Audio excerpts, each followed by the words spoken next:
I never imagined that my meticulously curated life would unravel quite like this. As the executive assistant to the president of a publicly traded conglomerate, I pride myself on my image. I am the picture of corporate perfection, tailored suit, polished Oxfords, mature, steady, and unflappable. I am the man who organizes chaos into spreadsheets. Who would have thought that a bout of insomnia and a slip of the finger would lead to my potential demise? It was 3 a.m. when I sent a highly inappropriate resource link to the wrong person. I intended to send it to my personal device, but instead, I mistakenly fired it off to my immediate superior, CEO Lawrence. There was only one word echoing in my mind as I stared at the screen: dead. The specific sequence of events that led to this catastrophe was banal enough to be tragic. I had finished handling some urgent business emails at 3 a.m, taken a hot shower, and was just about to collapse into bed when my phone buzzed with unusual speed. It was my private group chat with my college buddies. I clicked on it and saw that several friends were sharing links with frantic energy.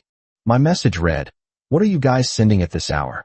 Dave, the self-proclaimed gatekeeper of our social circle, replied instantly, "Randy, come on, wake up. This is the good stuff."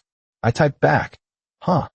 Dave followed up with a hyperlink and a message that read, "We are all brothers here. Don't say I never take care of you when I find the premium content." Curiosity getting the better of me, I tapped the link. The web page immediately prompted me with a security warning, stating it was risky and couldn't be opened on my current browser. After a quick query in the chat, I found out that this specific host required an Apple system to open, and it refused to load on my Android interface. I thought nothing of it. My plan was simple: copy the link, paste it into my file transfer chat, a feature I used to send notes to myself, and open it on my iPad later when I had time. I copied the link, turned around to grab a glass of water, and returned to the group chat without paying close enough attention. Another friend, whose username was the heartthrob of the century, messaged, "Come on, Randy, I will give you another one. Take it and watch it." He sent a second link. When I went to copy that one to my file transfer chat, I noticed I didn't see the first link I had supposedly pasted. I frowned. Where was the link I had just saved? After 2 seconds of confused silence, my heart began to race. A sudden, cold premonition washed over me. With trembling hands, I clicked the back arrow to view my recent chat list, and my breath froze in my lungs. At the very top of the list was the file transfer chat. Directly below, it was the name of President Lawrence. And inside the chat with Lawrence was the link I had just copied. I looked at the timestamp. 3:10 in the morning.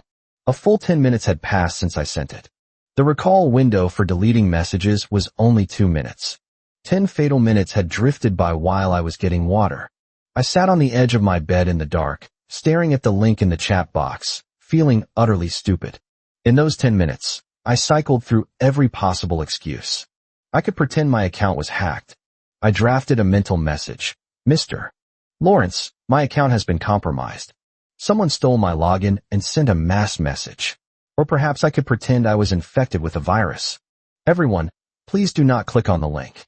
It is a virus. I just clicked on a friend's link and got tricked." Or maybe I could pretend to be someone else entirely. "Sorry, Mr. Lawrence, my friend used my phone and accidentally sent that to you by mistake." I sat there until the sun began to threaten the horizon, thinking carefully about my funeral arrangements. If I died now, I would miss Thanksgiving, then Christmas, then New Year's. My salary would stop. I might be able to find another job, but surely Lawrence would blacklist me. Wait, why wasn't his avatar showing the read status? Why wasn't he online? He was a notorious insomniac. Did he not see it? "Randy, you are so damned," I told myself. I lay back in bed, envisioning the scene of my forced retirement in my 20s. I sat up in shock, realizing another possibility. The link required an Apple system to open. Was there a possibility that Lawrence was using an Android? I struggled with this hope for a long time before finally giving up. It was impossible. The man was an Apple purist. I stared at the ceiling and didn't sleep a wink.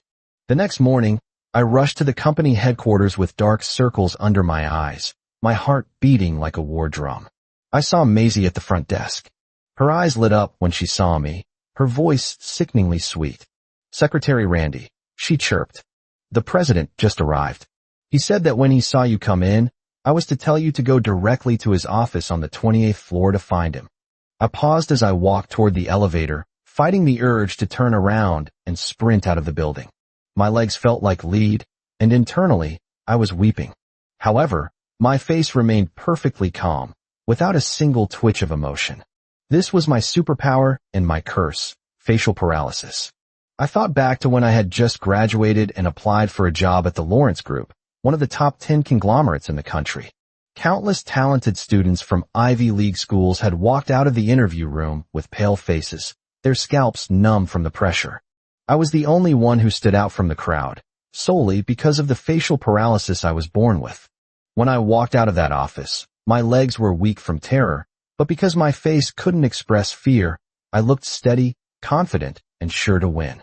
I happened to be seen by the chairman, Lawrence's father, who was there for an inspection. He praised me on the spot to the general manager. "Look at this young man," the chairman had said. "He has a mature and steady personality. He is not bad. He is good material for a secretary." So, as a recent graduate, an exception was made, and I became one of the secretaries in the chairman's elite team. Later, the eldest son, Lawrence, took over the company. The chairman wanted to find him a stable secretary to balance out his son's volatile nature, so he thought of me.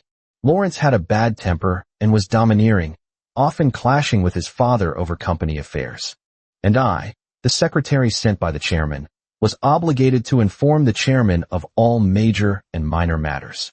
After going back and forth between them, everyone in the company knew that I was essentially a spy sent by the father to keep an eye on the son. It would be a miracle if Lawrence liked me. He probably hated my guts. I sighed silently in the elevator. Presumably, the thorn in Mr. Lawrence's side was about to be pulled out today. I arrived at the heavy oak doors. "Knock, knock. Mr. Lawrence, are you looking for me?" I asked, holding the report I made yesterday in my hand. I tried to sound calm. "Come in." His voice came through, deep and unreadable. I walked to the desk as if I were stepping on nails. I bent down and placed the report on the mahogany surface. Just as I was about to straighten up, Lawrence leaned forward across the desk and reached out, grabbing my tie in his fist. "Mr. Lawrence?" I asked. I was panicking internally, screaming, but I didn't show it on my face. To keep from falling forward, I planted my hands on the desk. Lawrence held onto my tie and didn't let go, looking at me from top to bottom with eyes that held a strange, unreadable interest. If my face could express emotions normally, I would probably have died on the spot from shame. "Secretary Randy is really steady," he murmured. "You can do such a thing without changing your expression. I don't understand what Mr. Lawrence means." I lied smoothly. "Yes, I posted it.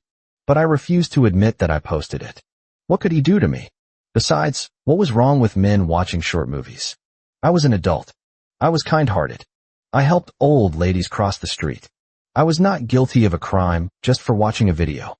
"Does Secretary Randy really not understand?" Lawrence asked. His hand tugged harder, wrapping the silk of my tie around his knuckles, pulling me lower until our faces were inches apart. I could feel his breath. Suddenly, Lawrence said, "You like me?" I was stunned. I thought about Lawrence calling me a pervert. I thought about him telling me to get lost. But I never expected that he would actually think I liked him. Was he crazy? Or was there something wrong with my ears? Maybe it was because I had always had a paralyzed face and very little expression. So much so that when I was terrified by him, my lack of reaction was misinterpreted. He thought he had exposed my secret, and his face became increasingly smug. "When did you start liking me?" he asked, his tone bordering on arrogant. I wanted to ask him, "When did you become mentally ill?" But then I thought about it. If he misunderstood, then he wouldn't fire me?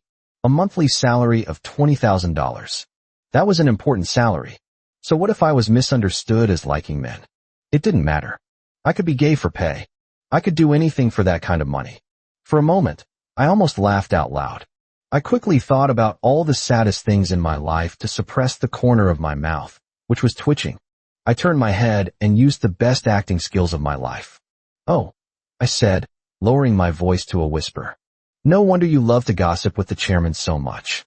It turns out you knew I liked you, and you were jealous, afraid that I would mess with you." No, don't get me wrong.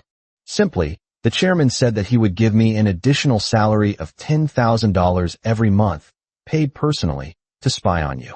Lawrence narrowed his eyes. Last time, that little starlet jumped into my arms, and you helped me block her. Was that jealousy? That was because the starlet had a bad reputation and was followed by paparazzi. In the report given by the chairman's security team, she belonged to the highest level of red alert. I was afraid that if you were blind for a moment, the stock price would drop tomorrow. Randy, please wake up, I told myself. I don't like men. Even if I did, I would want a boy with a thin waist and long legs, an innocent expression, someone gentle. Not you. Look at you, Lawrence said, his voice dropping an octave. You look so mature, but you're hiding this. My dad is not as serious as you, he added, almost teasingly. I lowered my head, avoiding his gaze, my hands trembling slightly on the desk, looking like an infatuated person being betrayed. Just then, someone pushed open the door to deliver files.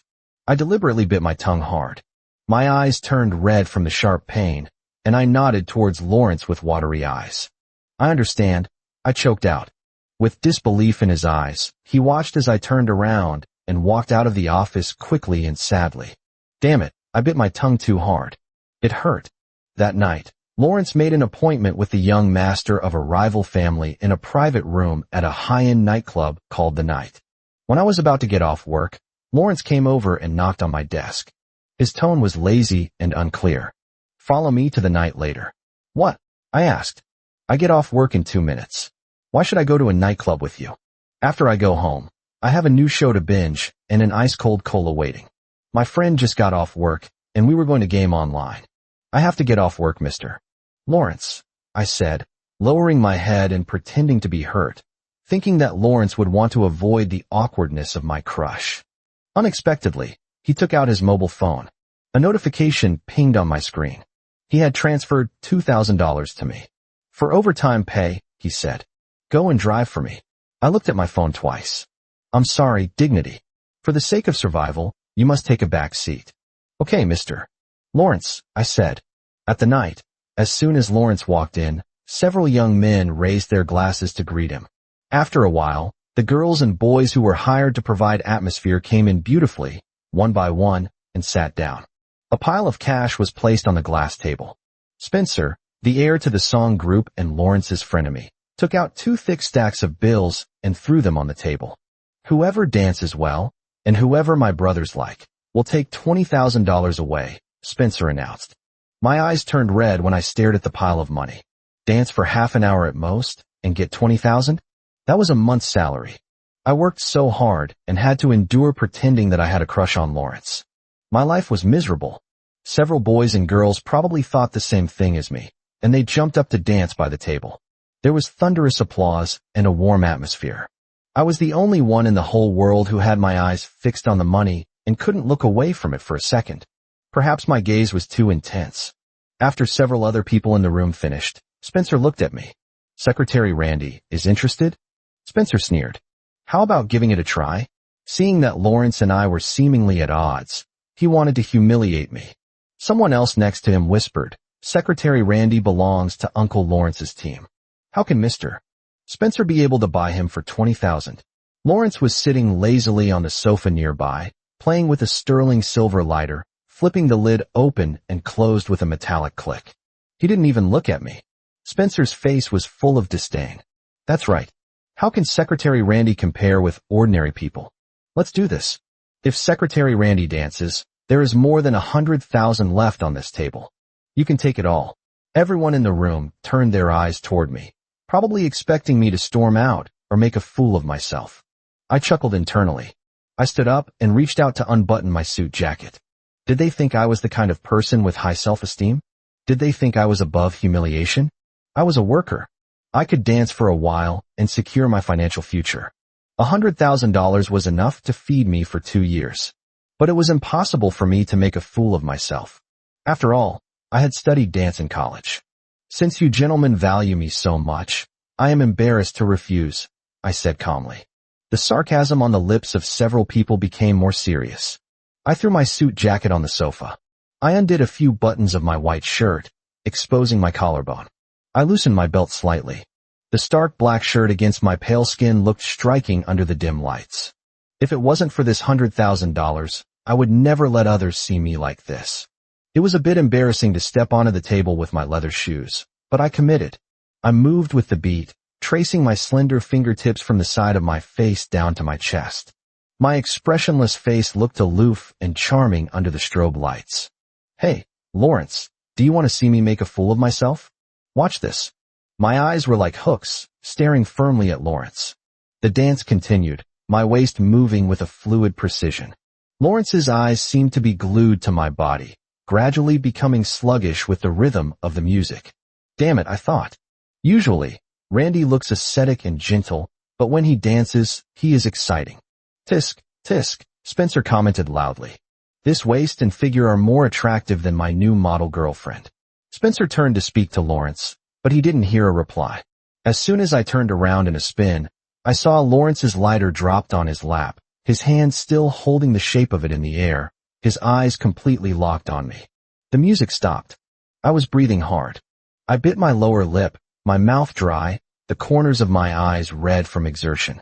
I looked away from him, lowered my head, and went to the sofa to get my coat and the cash. Secretary Randy, Spencer said, sliding closer. If you want to find another job in the future, you might as well consider our song family.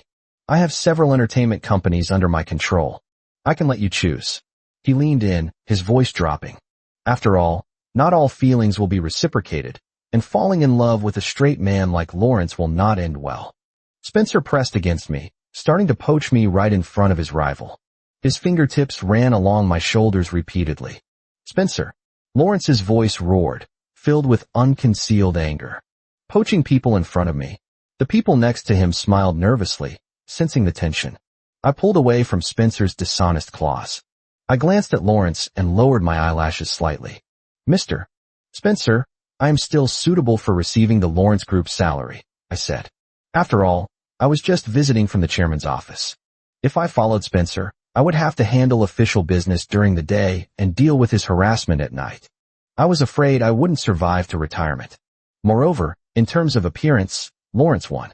Lawrence might have a bad temper, but he didn't make creepy moves on me. Let's go, Lawrence snapped, grabbing my wrist. On the way to drive Lawrence back, I drove seriously and didn't speak. Arriving downstairs at his luxury apartment building, Lawrence looked out the window and sat in the passenger seat without moving. I peeked at him and understood. The boss was poached in the private room just now and felt uncomfortable. He was jealous, but he couldn't admit it. Therefore, as an excellent subordinate, I should find a way to smooth things over. Mr. Lawrence, I began. I know that my feelings have caused trouble for you, but I promise that I will work hard and not let personal matters affect my work. As expected of me. It was a perfect explanation. Lawrence looked over, and I sat upright without looking at him, pretending to avoid suspicion until the last second. Randy, he said. Yes, Mr. Lawrence. Ahem, he cleared his throat.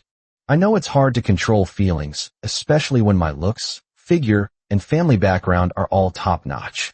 No need to apologize, I thought. If you hadn't misunderstood, we wouldn't be here. Anyway, you should control yourself, he said, frowning and stumbling over his words, his face still red. I said, and nodded casually. You can go quickly, I thought. I'm still in a hurry to go home and play games. I started to feel anxious. Lawrence was still sitting in the passenger seat and refused to get out. Looking at the street lights outside the window, his ears turned a deep shade of crimson. A text message pinged on my phone. It was a buddy in the group asking if I was home. I scratched my head and wondered when Lawrence would leave, but after waiting for another 5 minutes, he still didn't move. Okay, force my hand, right? Then I'm going to make a bigger move to scare him off. I grabbed Lawrence's hand, and in his shocked eyes, I moved closer to him and made a gesture to kiss him. But the closer I got, the more nervous I became. Lawrence looked at me, motionless, as if he was paralyzed. The distance was closing. If I pulled back now, would it look like I was a coward? But if Lawrence didn't move back, I would really kiss him. Finally, I committed. As the saying goes, when we meet on a narrow road, the brave win. If I advance and you retreat, nothing happens. If I advance and you don't retreat, then I guess I'll kiss you. Anyway, it's okay to kiss a handsome guy. It wasn't me who was losing out. I leaned forward again, but then Lawrence leaned forward beyond the norm, which shocked me. My first reaction was to step back, but he grabbed the back of my head and kissed me. Damn it. You are not playing by the rules. You should be scared, disgusted, and run away. No matter what you think, it shouldn't be a kiss. The most confusing thing was that Lawrence took the initiative to finish kissing me and then turned his head shyly, acting like a blushing maiden. Randy, how could you kiss me? He exclaimed softly. But forget it, I don't care about the faults of subordinates. After saying that, he opened the door and got out of the car with a beet-red face. I was left sitting in the driver's seat, messy in the wind. I was moving back. I was definitely moving back. You kissed me yourself, and then you tricked me into taking the blame? The phone rang again. It was a message from Lawrence. In the chat box was a photo of my car sitting downstairs for a long time, and Lawrence's voice message, sounding helpless and troubled. Randy, you go home first, don't wait downstairs. I won't just promise myself to you, because I'm soft-hearted. What the hell? I threw my phone to the passenger side, stepped on the accelerator, and the car flew away in an instant. Damn it, I shouldn't have admitted to having a crush on this guy just to save face. Lawrence's brain was simply broken. When I went to work the next day, as soon as I entered the office, I saw Lawrence standing by the water cooler. As soon as I took a step in his direction, I saw him take a big step back in panic. What are you doing? He asked, his voice panicked. With a puzzled look on my face, I walked to a desk not far from him and sat down. I am going back to my workstation to handle the work, I said, my expression unusually cold. Did Mr. Lawrence have something to tell me? After I went back last night, I thought about it for half the night. Finally, I decided to pretend that I was heartbroken after being rejected yesterday. I would stop the charade and devote my efforts to my work. You, come to the office with me, Lawrence said. I sighed in my heart and followed him. Lawrence sat in his executive chair, and I stood in front of the desk, looking at my nose, then my shoes, pretending to be a sculpture. Alas, Randy, he began. What I said yesterday was a bit harsh and may have hurt you. You know I didn't mean it. Mr. Lawrence is right, I interrupted. It's me. I have decided to forget Mr. Lawrence and work hard. What? He asked. Just 2 days. You decided to give up on me? I thought that, freed from the secret love of his subordinate, Lawrence would be happy and relaxed. Unexpectedly, as soon as he heard my words, he slapped the table and stood up. He looked me up and down sharply with dangerous eyes. If you give up on your relationship so quickly, it doesn't look like you really liked me, he accused. Randy, you didn't send the wrong thing. You were afraid that I would punish you, so you did this. Are you trying to manipulate me? He looked at me with sharp eyes, as if he had penetrated my secret network and guessed my thoughts. I felt a chill in my back. Although Lawrence didn't have high emotional intelligence, his IQ was not low. Once he got over the awkward feeling of having a gay crush, he would probably be able to see through my little scheme in seconds. If it was really discovered that I was pretending to like him, I might not survive. What to do? Yes, I pretended to seduce him, and he rejected me. So naturally, I pretended to give up. That logic held. I took a few steps forward and walked around the desk, standing between his legs and the mahogany surface. He leaned back, and I lowered my head, tracing his face with my fingertips, slightly raising his chin to look at me. Mr. Lawrence doesn't believe me, I whispered. Something feels wrong, Lawrence said, his Adam's apple sliding up and down. I reached out to unbutton his suit jacket and placed it on the table. I reached for his tie, loosening it to expose his collarbone.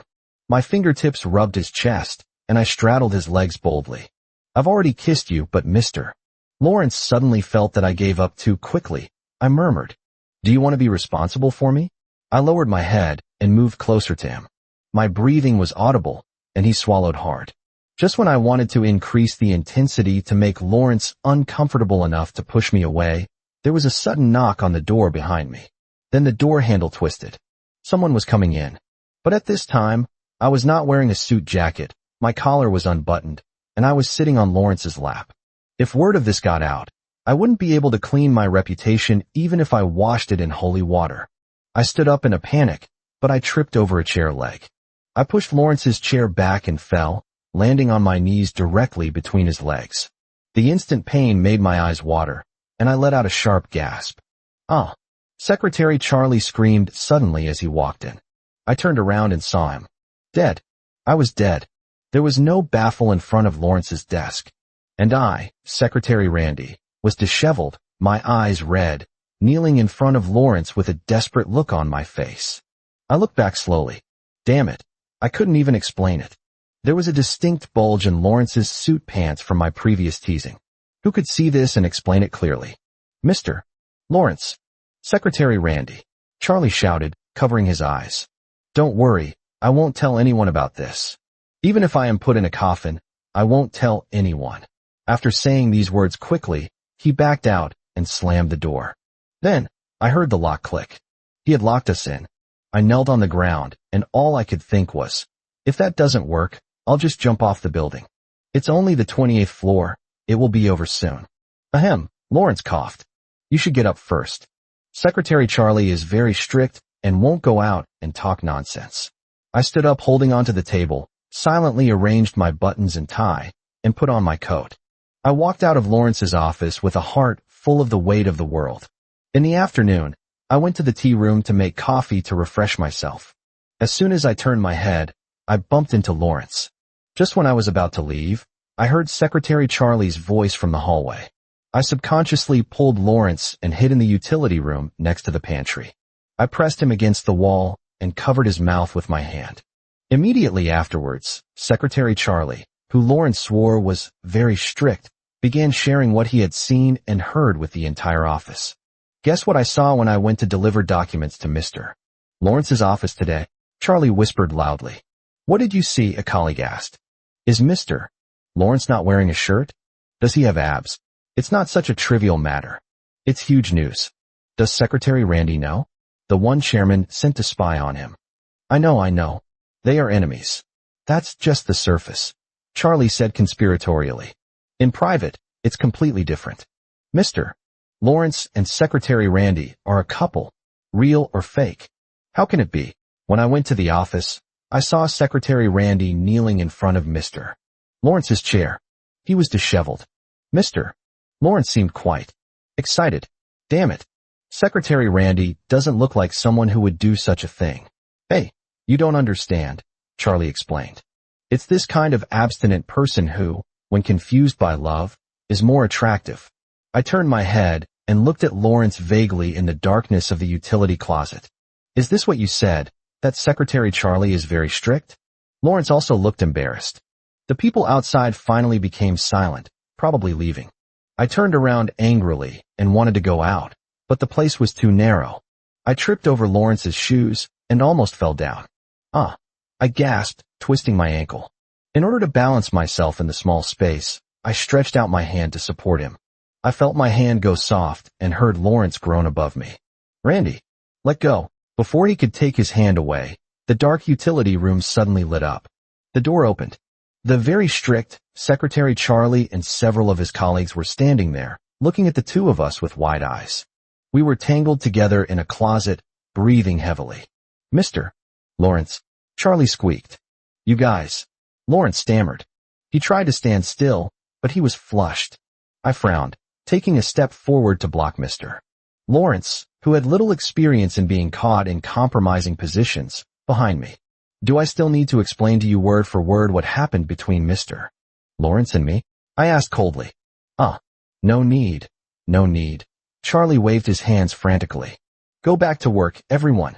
Okay, Secretary Randy, Mr. Lawrence. They ran away quickly. When they reached the end of the hall, Lawrence, who had finally calmed down, called out, Ahem. Secretary Randy and I are officially together. Don't go out and talk nonsense again. What nonsense? Who were you officially with? Hello? Listen to my explanation. I wanted to explain, but Secretary Charlie and the others nodded like bobbleheads and vanished. Mr. Lawrence, you didn't need to say that, I whispered. If I didn't explain, would they misunderstand that the two of us were having an affair in the utility room? He countered. No. The main thing is that we are not officially together, I said. Under the bright light of the tea room, Lawrence looked at me. His deep eyes completely enveloped me. Randy, you are quite brave, he said softly. Are you asking for a title? I asked. I thought my secret was revealed, that I didn't actually like him. Lawrence took a step forward, his leg brushing mine. He sneered casually. You said you didn't like me anymore. Well, as soon as I said I would give you a title, you started calling my name in such a hurry. What can I say? I watched helplessly as Lawrence leaned in, kissed me lightly on the lips, and then withdrew. Before leaving work, in the large group chat for the whole company, Mr. Lawrence, who never posted, sent a disciplinary message. In the last column of Secretary Charlie's payslip, a $500 fine was added. The reason for the fine? Talks too much. The next week was relatively peaceful. It wasn't until one of Lawrence's childhood friends returned home that trouble started again. Come to me, the message read. I was sitting on my sofa watching a drama. I wanted to pretend to be dead, but I saw the address was the night again. Thinking of the generous bonus Lawrence gave me this month, I gritted my teeth and got dressed. When I arrived, Lawrence was drunk, leaning on the sofa casually. Spencer sat opposite him. I quickly walked to Lawrence. Forget about the evil star Spencer. Since the last confrontation, he had come to the company to see me again and again, sending roses. I was terrified. Mr. Lawrence, I said. Are you here? The drunk Lawrence looked surprisingly obedient. He looked up at me and stretched out his hand to pull me to sit next to him. He pointed at another elegant and handsome young man in the room. Ross, Lawrence slurred. My little boy was sent abroad by me for the first few years, and he just came back yesterday. I was stunned. Was this an introduction? Was he trying to set me up? The man smiled and nodded at me. Ross, he introduced himself. Randy, I nodded. My hand was wrapped in Lawrence's palm. Being drunk, he leaned against me heavily and waved away two people who were trying to flirt with him. You were called by Spencer. Go wait on him. Didn't you see my wife coming? Lawrence mumbled. Let's go, the others whispered. I looked at everyone present with a blank look on my face. Wife? Whose wife? Then I heard Lawrence hugging my waist and saying in a casual voice, Honey, I want to go home and sleep. I drove him home and put Lawrence on his double bed. I looked at him sleeping unconsciously. My head felt heavy. Lawrence took it seriously. He really thought I liked him. He even started to seriously introduce me into his circle. I realized why he had been texting me all week about his schedule. I fell asleep in a daze on the edge of the bed. I woke up in the morning because I had to pee. I wanted to get out of bed, but I felt that my waist was tightly held by strong arms. What the hell? I tried to break away, but the person behind me tightened his grip. Lawrence, let go. I need to go to the toilet. Hurry up, I hissed. It's urgent. Behind me, Lawrence's chest was pressed against my back, his skin hot. Randy, he mumbled. Yes, it's me, please let go. Oh. Lawrence let go of me with a misty expression. When I got out of bed, one leg was numb due to his pressure, and I stumbled when I walked. When I came back from the bathroom, I saw him looking at my legs with a strange, guilty expression. I will go home and change clothes. I will be late for the company soon, I said. Randy, you can rest today, he said, staring at my legs. It doesn't matter if you rest for 2 more days. I didn't react at first, but then I realized what he was implying. My face instantly turned cold. It's just numbness in my legs, I snapped. Don't worry, Mr. Lawrence's prowess didn't hurt me. Then, leaving him with a look of self-doubt, I left coolly. Later that day, I received a call from the chairman. Good afternoon, Chairman, I said. There was a long silence. Randy, come to the estate this afternoon. A bad feeling arose in my heart. In the afternoon, the moment I opened the door of the Lawrence family mansion, my premonition came true. Lawrence's suit jacket was on the floor. He was kneeling on the tiles, his white shirt soaked in blood. The chairman was sitting on the sofa, holding a bloody cane. Randy, come on, sit down, the chairman said, taking a sip of tea. I glanced at Lawrence, who was kneeling on the ground, hissing in pain, yet he managed a weak smile for me. Fool. Big fool. Chairman, you wanted to ask something? I said. It's about you too, the chairman said. Did this guy force himself on you? Sexual harassment in the workplace. I shook my head. Have you liked girls before? The chairman asked. Were you forcibly bent by him? Why ask this? Shouldn't he just say, here is a check for $1 million, leave my son? I shook my head. I've always liked boys.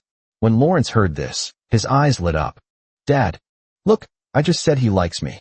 The chairman raised the cane as if to hit him again. I flinched. You don't even look at your own virtue, the chairman shouted at his son. Then he turned to me. Randy, I have been in business for many years. I am not pedantic. I shouldn't get involved in the affairs of young people, but Lawrence has an unstable temper. I'm afraid that if you two are together, you will get hurt. I sat on the sofa and said nothing. Here it comes. The for your own good speech. I understand, Chairman, I said quietly. I will resign voluntarily and will never bother Mr. Lawrence again. After I finished speaking, silence filled the room. Ahem, Randy, I haven't finished speaking yet, the chairman said. You don't have to give up so quickly. I didn't hit him because he liked you. I hit him because in business, I explicitly prohibited him from touching the people around him. But since it's happened, Lawrence jumped up from the ground and sat next to me, hugging my waist. Randy, did you give up on me so quickly? He cried. At least fight for me. When Lawrence and I looked at each other, there were tears in his eyes. My heart stung. Our acquaintance originated from a lie. Could a relationship gained through deception really last? When I was led by Lawrence out of the house, my mind was confused. Randy, the chairman called out as we left. I will unilaterally give you a monthly salary increase of $50,000. So that even if this kid bullies you in the future, you have a safety net. Don't refuse. I am considering the interests of a businessman. I was confused. What happened to breaking us up? Randy, are you disappointed that my dad didn't ask us to separate? Lawrence asked as we sat in the car. I didn't answer. I'm sorry, he said, his voice choking up. So it's true? Is it just because you sent the wrong link? Whatever you like about me, the crush. It's all fake. I didn't say anything. His expression crumbled. Randy, is it fun to play with me? I remembered the arrogant Lawrence, the gentle Lawrence, the blushing Lawrence. My eyes were so sore that I bit my lip. I admitted that I was tempted. Maybe when I was lying, I couldn't hold back the truth. Or maybe I was attracted to him a long time ago, but I didn't dare to admit it. Have you ever liked me, Randy? He asked hoarsely. I was about to speak, but tears suddenly flowed down my face. I turned my head subconsciously to hide them.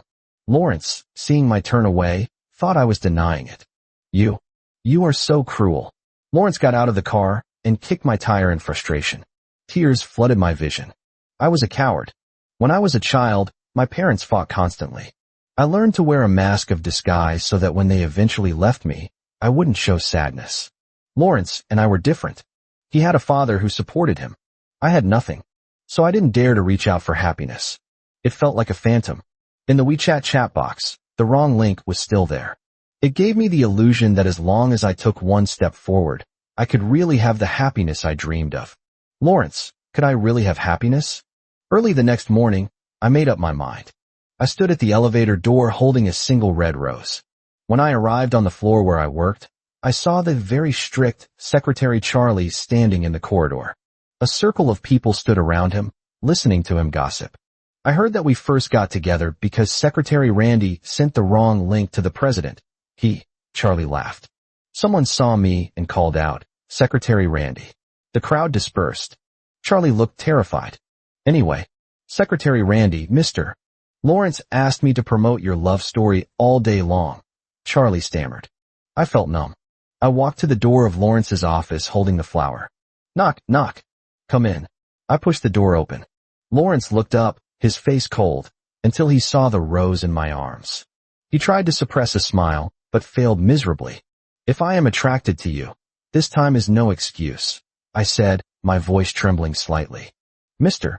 Lawrence, can you give me a chance? Lawrence stood up, unable to hide the joy in his eyes, but he insisted on pretending. This is what you begged me for. He snatched the rose. Sure enough, I knew you still liked me. Yes, I like you, I said. The moment I blurted out the confession, we were both stunned. Then I smiled. Randy, has anyone told you that you look good when you smile? He asked, pressing against me. No, but now I know. Lawrence sat on the edge of the desk and pulled me forward by my tie until our foreheads touched. Secretary Randy, can I kiss the bride? I didn't answer. I just held his neck and kissed him hard. As for who was the bride, not sure yet. In the company chat group, Secretary Charlie was still working hard to promote the love story. Lawrence hugged me later that night. Are you shy? I nodded. Finally, Mr. Lawrence waved his hand and gave Secretary Charlie a raise of $20,000 this month. The reason on the pay stub, it's good to talk more. So, the whole company knew that Mr. Lawrence was in love, and he paid very well for people to praise his partner.